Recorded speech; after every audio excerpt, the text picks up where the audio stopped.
My favorite song of all time and why is...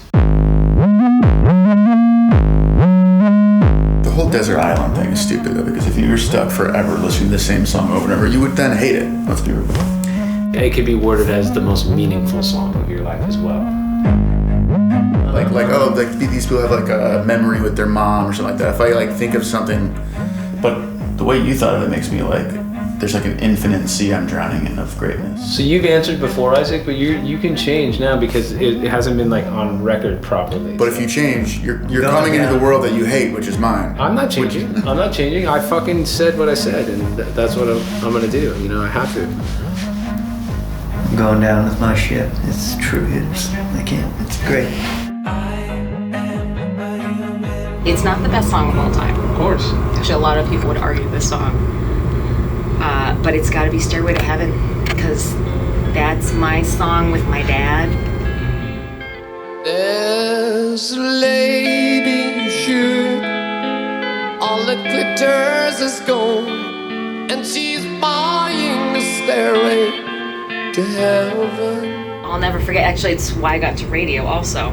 Okay. Funny story, back in Tampa, I was a kid and we would always listen to 98 Rock, and they were stunting an entire weekend to launch what is now 98 Rock, and they just played Stairway to Heaven back to back for 3 days straight. Wow. And just in between it would just go, it's coming.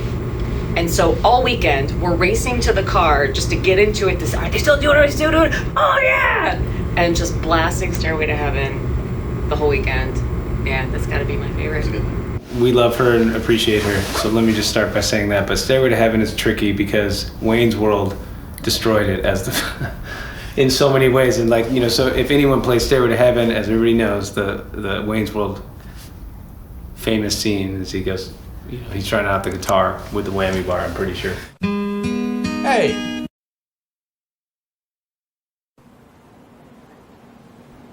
No stairway. Denied.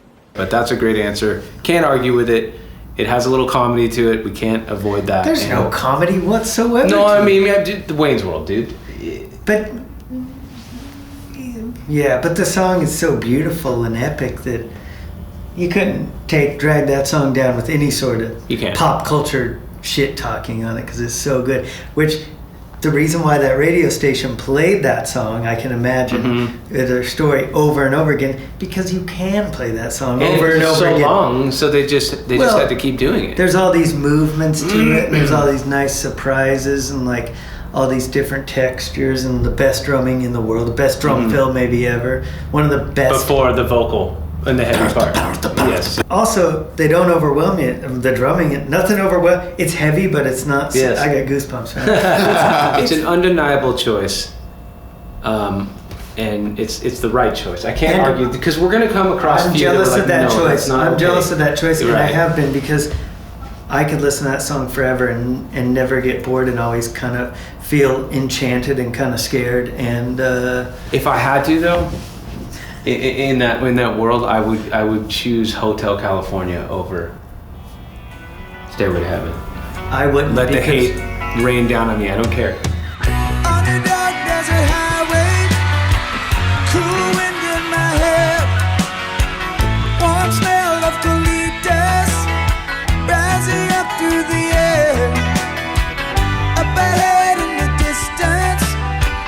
But they're both epic and iconic. So I know. Well, we know that, man. You're the one who can't choose, so you don't understand. So there's some comedy to that answer, but her answer is so sincere with, you know, it meaning a lot to her dad, and then, of course, knowing when it was going to be played on the radio. I think we could all relate to certain songs we were looking for to hear on the radio or see on MTV. For me, it was LL Cool J, Mama Said Knock You Out. Don't call it a comeback.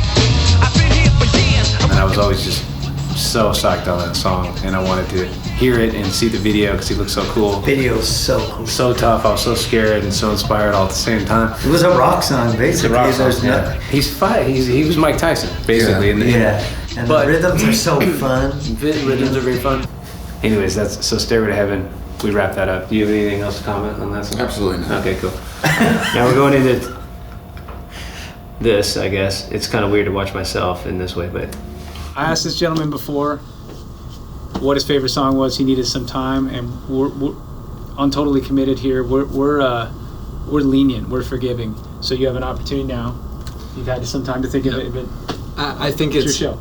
The song is it's Faith No More, and it's Epic is the tune. That's like the first song that I remember that like I watched the video and I just knew like this is the type of music I like. Heavy, you know, he had mixed in the rap at the time, you know, so that would have to be it. That's a big song. So. That's a great answer. No one's picked that yet. It is a great song. The fish flopping at the end. That got me. Animal rights go crazy right there, so they had to put a warning sign at the end saying this fish wasn't harmed or something like this. I don't remember.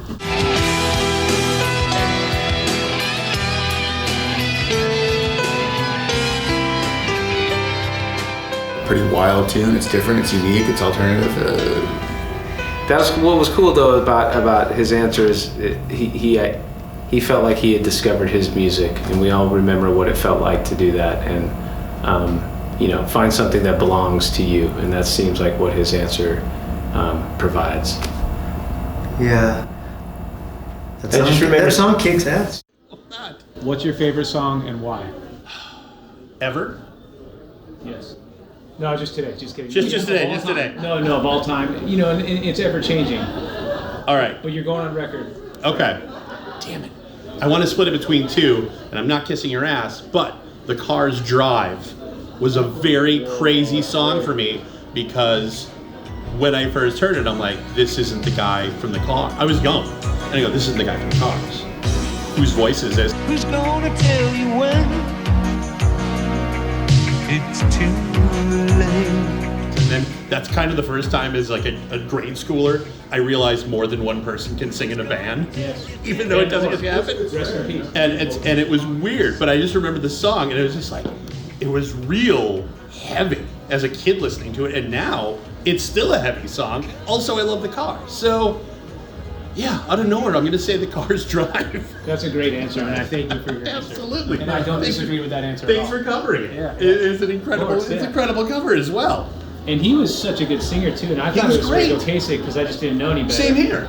And then Yeah. Rick Ocasek's life is always kind of fascinating when you see everything he produced. Yeah. You're like, that guy hung out with Bad Brains. Yeah, totally. He's the one that Weezer said, okay, he'll produce our album. You're Yeah. like, that's a guy that's got his hands in everything. And then Ben Orr and all this, like, I was obsessed with The Cars. So Yeah, me when I too. heard Drive, I go, like when you think, you go, well, this isn't right. No, it's not The Cars. Yeah. It's because you just heard Rick It was such a Ocasek. great era of And music. It was. If you've probably seen some of the footage, I think they played was it Live Aid or some massive festival, and they play Drive, and Ben sings it flawlessly. He looks so good. His hair is cool, and no effort, so charismatic without even moving. And it's like he's a very underrated singer that most people don't know about or even talk about. So thank you for No, that. absolutely. Didn't plan that answer, obviously, and I can't disagree with that choice at all. It's one of my favorite songs of all time. I obviously covered it, but that has nothing to do with this. He's right there. I never knew that was The Cars every time it was on the radio. Yeah, and that's Ben Orr, the bass player who sings, Yeah. who passed away, and then Rick passed away. Rest in peace. But the Cars are one of my favorite bands, and I'm so glad someone picked that. You know, I wouldn't be able to pick it, but I'm sad that I didn't. Truly.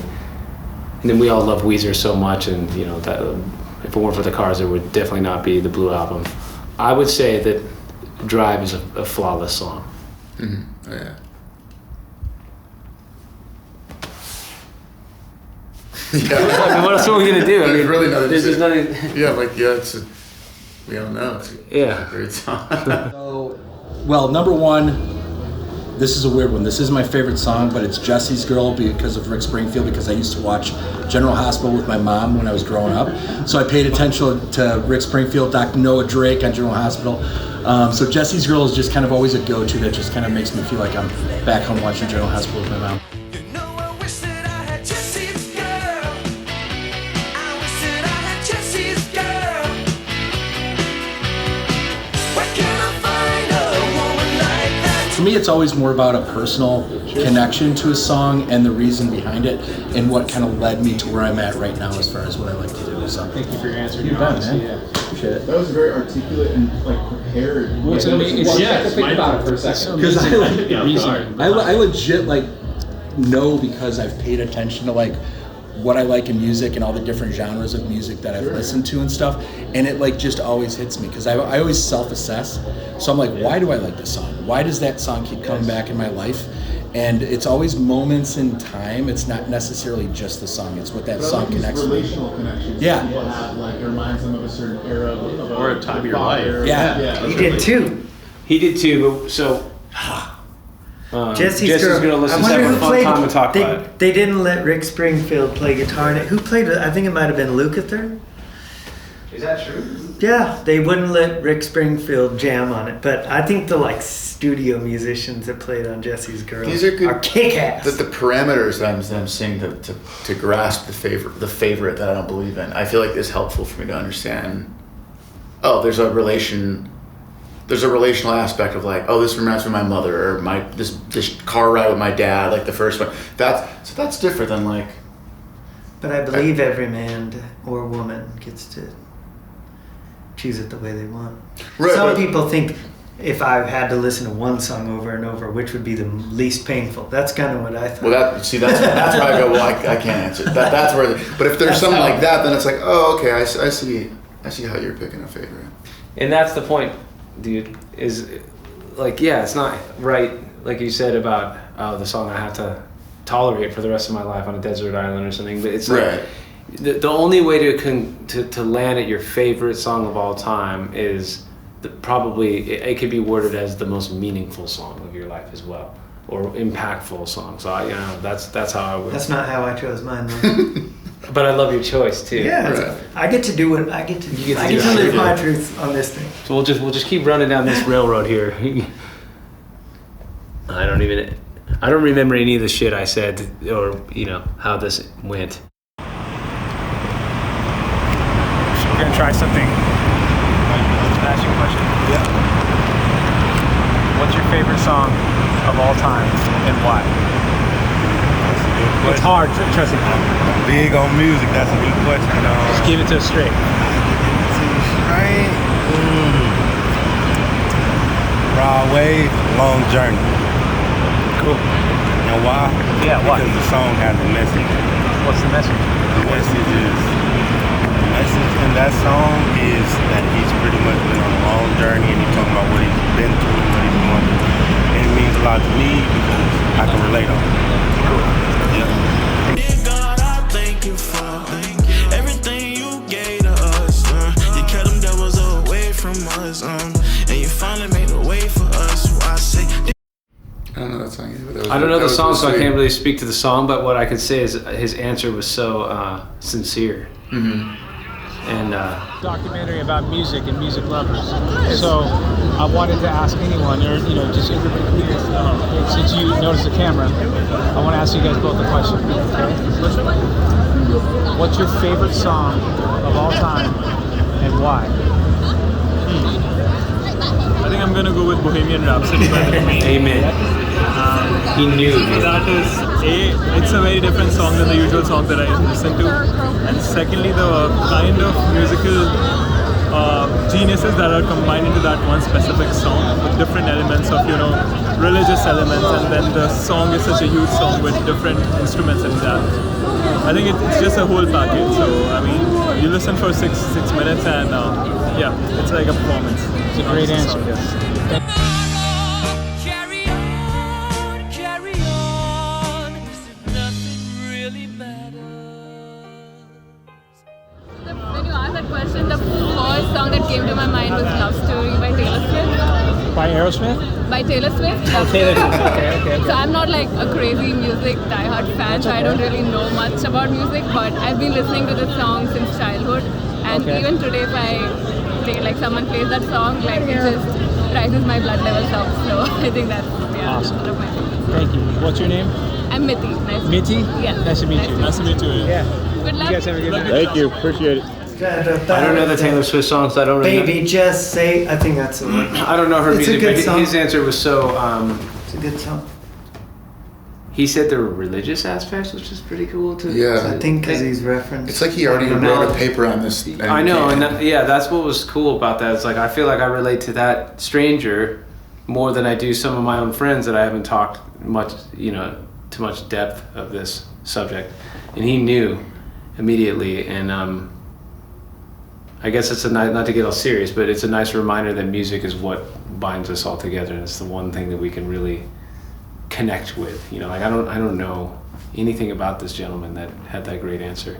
And back to Stairway to Heaven, I would put that up there in the Stairway to Heaven, category. Hotel California, Epics. Bohemian Rhapsody. Maybe I should have picked I know. Bohemian Rap. Yeah. And that's another vote for realizing that the audience isn't stupid, because that's one of the biggest songs of all time, and there's nothing like it, and it's very strange. People like you when you are your own most authentic, strangest self. People will come, even though maybe you get the quicker payoff by not doing that. But it's such a out there song, but it might be the best song ever made. It could be the most. Yeah, it could be one of the most important songs ever recorded. Maybe some of these songs we don't ever talk about because we've been talking about them our whole life, and so then we moved on to trying to discover other music, or maybe a more ironic choice of a hit song that we love or something like this. So it's kind of nice to go full circle back to the obvious contenders for favorite song, like Bohemian Rhapsody. What's your favorite song of all time and why? I'll probably say Dos Compas by Karol G. Because, I don't know, she just shows empowerment for women. La veo sufriendo sola aunque lo niegue. Se muerde los labios pa' poder ser fuerte. ¿Cuántas Great answer. I don't know that song. Me neither. So I'm just gonna let it roll and acknowledge that I appreciated her answer and reasoning. Favorite song of all time and why? Wake Up. Not by me, just of all time. But thank you for saying that. Thank you for that. Well, by you, yeah, it's that song. My favorite band is Coheed and Cambria. Awesome. I know. Just give me my favorite song by them. The Crowing. Before I did so, like there's no other way it could have been done. I love how it's very hard and emotional at the beginning, and it's a long song, but it's got a lot of emotion in it. Cool. And that's why I like that song. Awesome. Yeah. Cool. How about you? I'm a Swiftie. I just met another Swiftie. Did you? Yeah. So, Daylight by There. Taylor Swift. Okay. Well, we just got that same answer. I don't know her song. For real? Yeah, don't hate me. Well, it's a deep cut. It came out at a point in my life where I just needed something, and that was it. That's a deep cut. Yeah. Oh my gosh! Yeah. It was so cool to meet you. You too. What's your name, man? David. David. What, did someone say the thong song? Okay, let's move on. Let's go. What's your favorite song of all time and why? Favorite song of all time is Everlong by the Foo Fighters. Why? Listening in the back of my dad's car, it's just super nostalgic to me, and I don't know. My dad put me on it. Love that song. Great answer. Great answer. Appreciate the answer. You guys.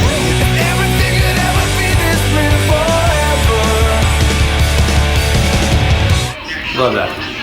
Your favorite song of all time and why? Monkey Spinning Monkey by Kevin the Monkey. It really gets me locked in. Yeah, no, just like I like it's locked in, it locks me in. Yep, Monkey Spinning Monkey by Kevin the Monkey. Do you make YouTube? You make YouTube. Everlong's a cool answer. Everlong's. Can't deny it. Can't deny it. Favorite song of all time and why? Where do I know him from? He did it. Favorite of all time. He did Harmonious at Summerfest. I listened to probably either it's a split between like Weird Fishes by Radiohead. I get eaten by the worms and weird fishes? Favorite song and why? Probably would go. I have to go Refuse, Shape of Punk Town. Ooh, good.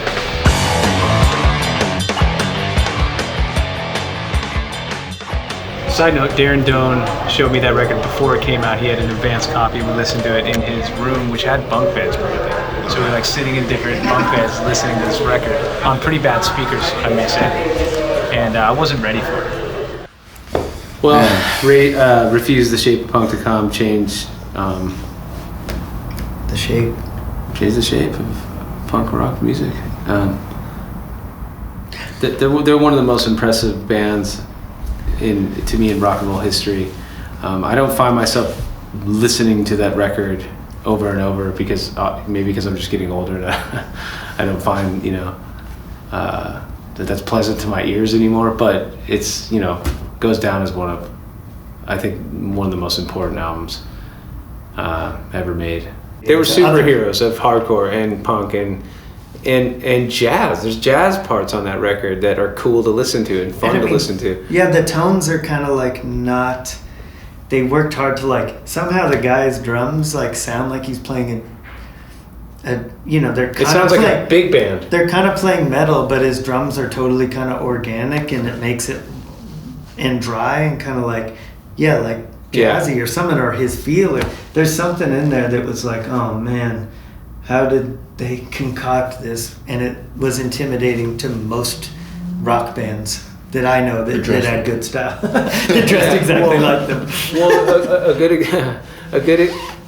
a good example like how much they spread into influencing other bands is that most of the hardcore bands we listened to at the time, you guys probably haven't heard of besides me talking about. And I don't like them really, but I like Refuse. Right, yeah, and I understand that, but Refuse is the one hardcore band that really like a pop hardcore band. Yeah, kind of that just spread its tentacles into everything from, Sepultura has heard that record, right? Pantera has heard that record, Metallica's heard that record, and it's just this iconic album.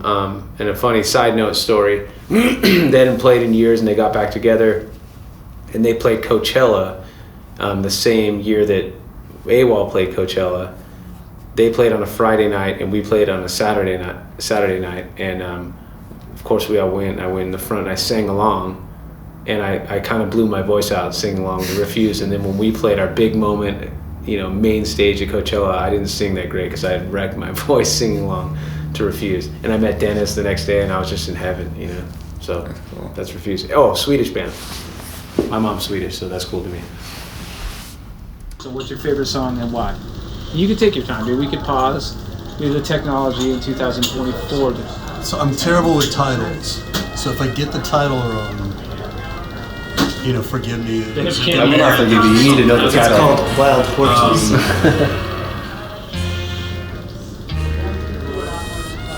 You can tell he cares. Otis Redding, Change Is Gonna Come. Oh yeah, that was nice. Yeah.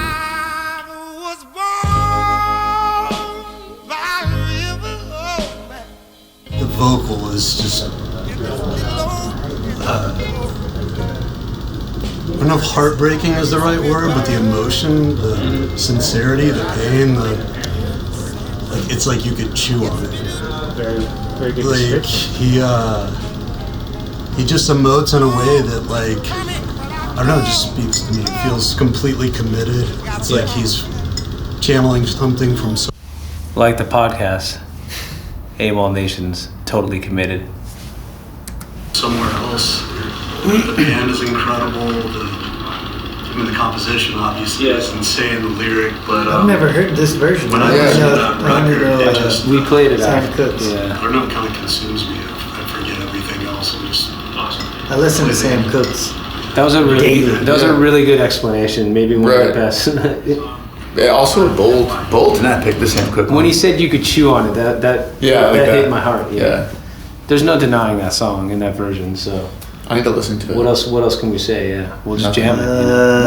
Otis Redding's the best, baby. So he's awesome. I'd have to go with Human Nature, Michael Jackson. Nice. Look at there. That was. Get me out into the nighttime. My dad used to blast that in the car when I was young, elementary school. He used to tell us he's surprised we weren't bleeding from our ears. It was so loud in the car. Nice. But that's what made me fall into just music. Just Something about that song just still hits. Oh, yeah. And Free Willy was one of my favorite. It was one of my favorite movies growing up, so I was just drawn to Michael Jackson. Nice. Yeah. Thank you. That was amazing, dude. Thank you. Free Willy reference, and that song's not in Free Willy. Heal the World is in Free Willy, right? Anyways, Human Nature, dude. Human Nature is. If I had to pick a favorite Michael song, I would maybe go that direction.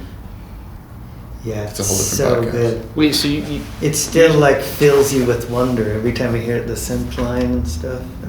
No, so what's your favorite song and why, Mark? The record Voodoo, the whole album.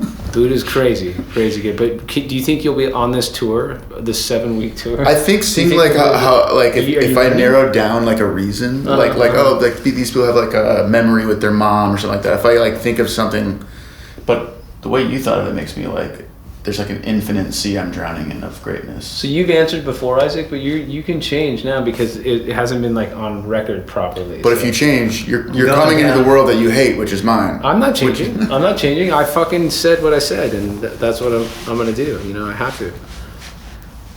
I'm going down with my ship. It's true. I can't. It's great.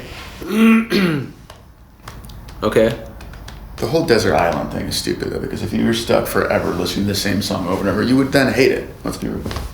My favorite song of all time, and why, is Nirvana's cover of Lead Belly's "Where'd You Sleep Last Night" on Live in New York. Live in New York. My girl, don't lie to me. Tell me, when did you sleep last night? Nirvana Unplugged. Blew me away. I was at the perfect age to hear it, and while it's kind of lame that I'm picking a cover song, it gave me confidence to pick up a guitar and start writing songs that I never thought, with zero confidence to think that they would matter or that I'd ever let anyone hear them. But just something about that chord progression, the haunting sort of cadence of it, and rhythm. And watching it live at the time, it was a big deal because we couldn't just pull up YouTube and watch live stuff back then. So anytime one of our bands that we liked, were playing on TV, it was mesmerizing and so special. It was like Monday Night Football for our dads, but for us, it was our moment, And they were playing, and they went through all the songs, all the different covers. They did the Meat Puppet songs. They did a David Bowie song. Vaseline song, great song, and so I'm going, oh wow, and he didn't scream at all. He kept it tamed, didn't play and with then it's such a thing we all love about Kurt Cobain is the way he screams, and it's so believable and unique. And so when he's playing "Where'd You Sleep Last Night," I remember after he did the first verse, it's not really even a chorus, but it's multiple verses. He does the first verse, and I remember thinking like, just fucking scream it at the end. Please, just scream it. And then they go through this instrumental bridge, and then it breaks down. He opens his eyes real quick, and they bust in to him screaming the whole last verse.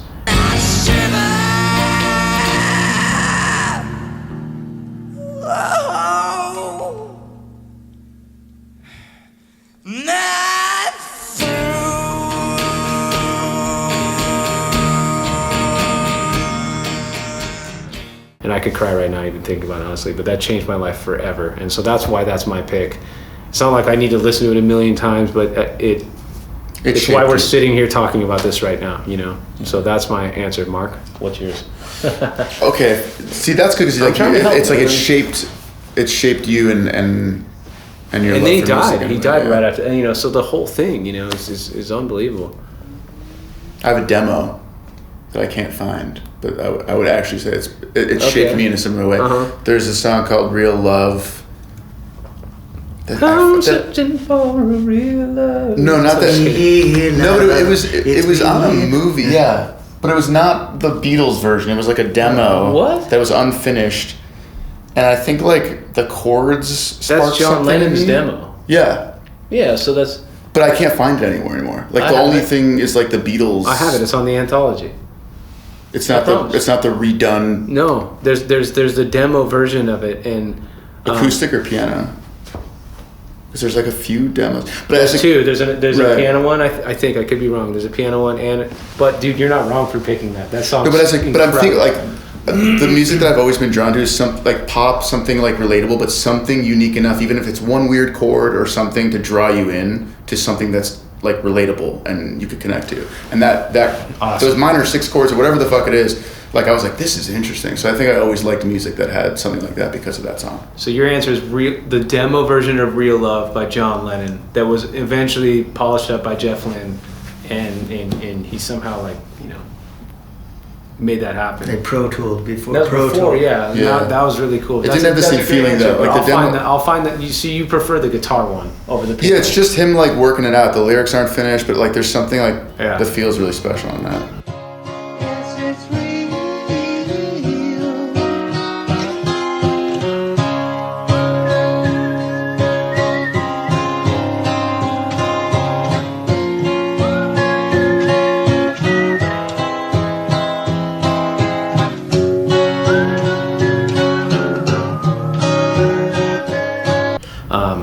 Isaac, my song. Do you feel? Do I feel good about in the right song? headspace to share your answer? I like my favorite song that I chose quickly was "November Rain" by Guns N' Roses. I love that choice so much, dude.